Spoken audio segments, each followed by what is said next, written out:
দেখো মাটন, এই মাটনটা এসছে একদম খোদ কালীবাড়ি, মানে কালীঘাটের মা কালীর স্থান থেকে এসছে।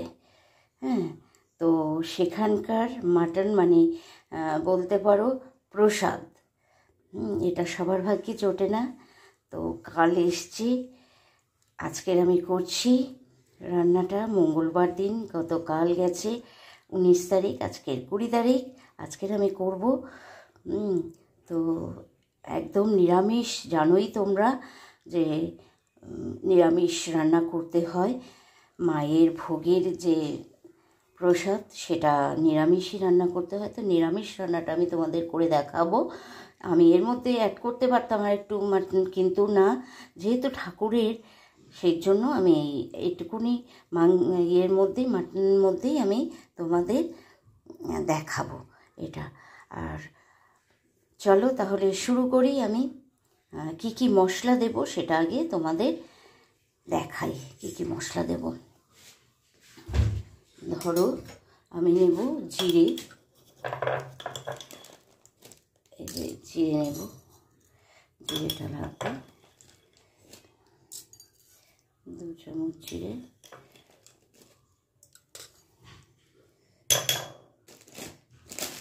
আর দেব ধনে,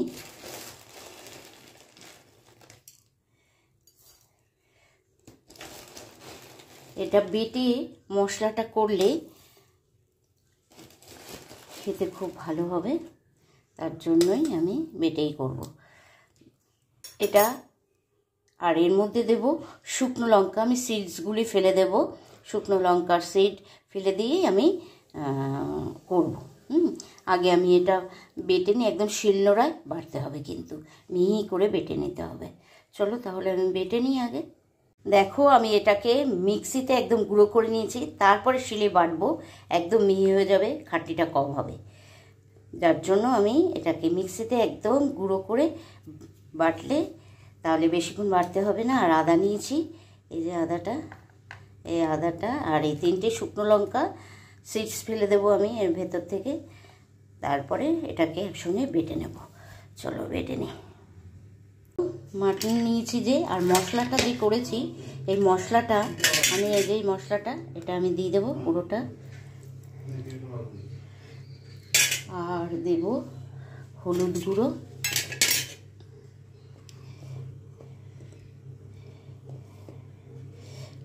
হলুদ গুঁড়ো, লঙ্কার গুঁড়ো,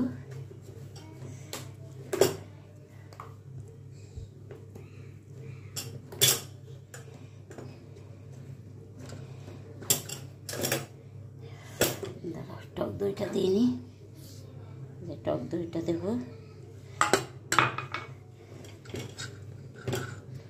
টক দই দিয়েছি, হলুদ দিয়েছি, আর যে মশলাটা করেছিলাম ধনে জিরে আদা আর হচ্ছে শুকনো লঙ্কা 3টে। ঝালটা তো আপনাদের যা স্বাদ অনুযায়ী দিতে হবে, নিজেদের স্বাদ অনুযায়ী। তো এই লঙ্কার গুঁড়ো দিয়ে দিলাম, ঝাল লঙ্কার গুঁড়ো। হ্যাঁ, মাংস মানে মাটন একটু ঝাল ঝাল না হলে ঠিক ভালোও লাগে না, তাই দিলাম। আর দেব হচ্ছে নুন, নুনটা আমি দিয়েই দেবো।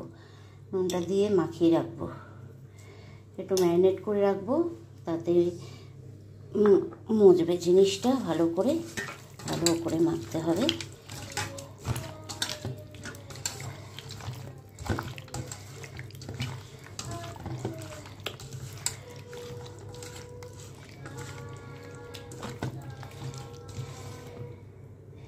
এটা মেখে নিলাম, ভালো করে মেখে অন্তত একটু 8 ঘন্টা রেখে দিলে ভালো হয়। আমি তাই রেখে দেবো এটা।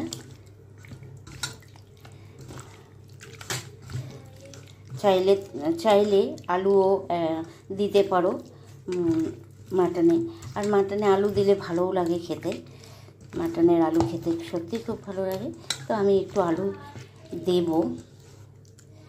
সাধারণত ভোগে, এটা মায়ের ভোগের প্রসাদ, তো সেখান থেকেই আসা, সেখানে আলু দেয় না, কিন্তু আমি দেব একটু, দিলে ভালো লাগবে। তার জন্যই আলুটা আমি অ্যাড করব। চলো এবারে আমি এটাকে ঢেকে রেখে দেবো। এবার আধ ঘন্টা বাদে তোমাদের কাছে আবার ফিরে আসছি। এটা আমি কাজু আর চারমগজ বেটে নেব, মিক্সিতেই করে নেব। এবারে আমি গ্যাসটা জ্বালিয়ে তেলটা দেব। তো চলো, এখানে কাজু আর চারমগজ আছে।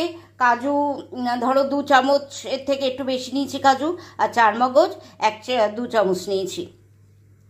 তো এই যে টি টেবিল স্পুনে আন্দাজে আমি ইয়েতে মেপে আমি নিয়েছি, ঠিক আছে। এলাচ আর জয়িত্রী নিয়েছি, থেতো করে দেব। আমি লবঙ্গ বা দারচিনি আমি ফোড়নে দেব না, ওটা আমার গুঁড়ো করা আছে, এর জন্য আমি গুঁড়োটাই ইউজ করব। দিলাম, এরপর আমি তেজপাতা দিয়ে দেবো।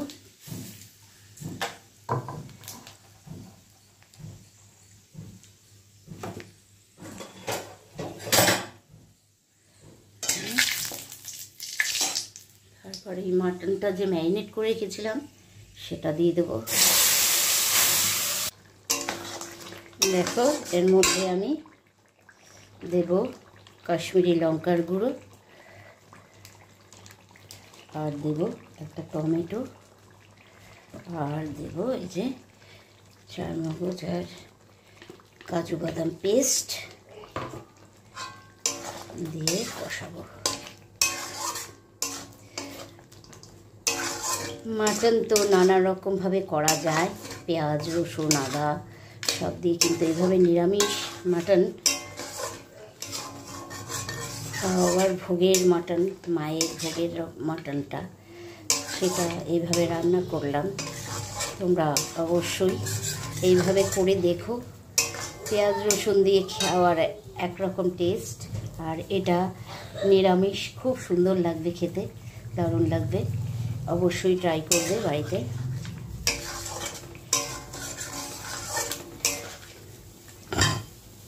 চলো ভালো করে কষিয়ে নিই আমি। দেখো, এর মধ্যে আমি দেব দারচিনি গুঁড়ো অল্প, আর লবঙ্গ গুঁড়ো।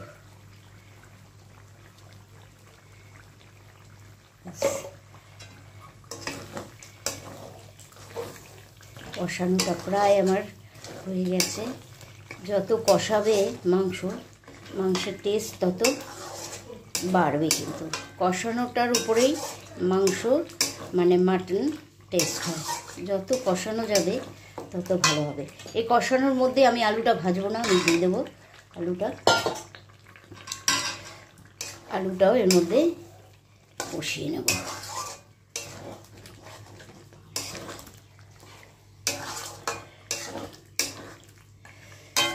আরও মানে অনেকক্ষণ কষাতে হবে। তেল ছেড়ে দিলে তারপর আমি কুকারে সিটি দিয়ে নেব।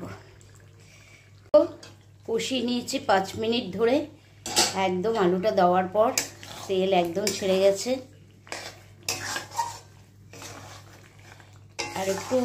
আর একটু কষবে, মশলাগুলো একদম ছাড়া হয়ে যাবে, তাহলেই বোঝা যাবে যে কষানোটা হয়ে গেছে। এখনও মশলাটা আর একটু কষাবো। যতক্ষণ ধরে কষাবে, মানে মাটনের কষানোটা যেন খুব ভালো করে হয়।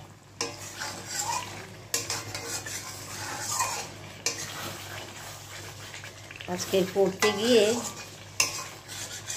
একটু অ্যাক্সিডেন্ট করে ফেললাম আমি হাতের মধ্যে। এই যে দেখো, আমার হাতটা দেখতে পাবে, ফোসকা পড়ে যাবে। এই যে এখানটা, এই জায়গাটা, এই পুরো সব জায়গায়, পুরো হাতের মধ্যে না তেলটা এসে ছিটকে পড়েছে, একদম জ্বালা করছে। আর কি করা যাবে, অ্যাক্সিডেন্ট তো হয়, তাই সাবধানে কাজ করা উচিত। আর সাবধানতা অবলম্বন করে, তাহলে সেটা কাজটা ভুলই হবে, আর এরকম অ্যাক্সিডেন্ট হবে। তাই সবাইকে বলছি রান্না করার সময় অবশ্যই রান্নার দিকে ধ্যান দিতে হবে। ছিল ধ্যানটা আমার, কিন্তু ঢালতে গিয়ে হাতা দিয়ে যদি দিতাম মাটনটা তাহলে এই অ্যাক্সিডেন্টটা হতো না। আমি যেহেতু বাটি ধরে উপর করে দিয়েছি, তেলটা ছিটকে হাতের মধ্যে পড়ে গেছে। অ্যাক্সিডেন্ট তো এইভাবেই হয়। তো এই জায়গাটায় যদি আমি একটু ওইভাবে না করে করতাম তাহলে এই অ্যাক্সিডেন্টটা আমার হতো না। তাই বলছি সবাইকেই রান্না করো, বি কেয়ারফুল। যে কোনো কাজ কেয়ারফুলি করাই ভালো।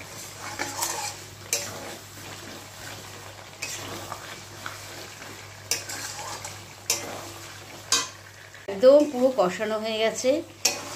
সময় সাপেক্ষ মাটন রান্না করতে গেলে একটু তো সময় ধরে করতেই হবে আর ধৈর্য ধরে করতে হবে, তবেই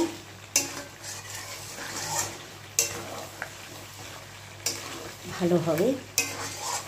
চলো, আমি তো গরম জল করে রেখেছিলাম, এবার জলটা আমি দিয়ে দেবো এর মধ্যে।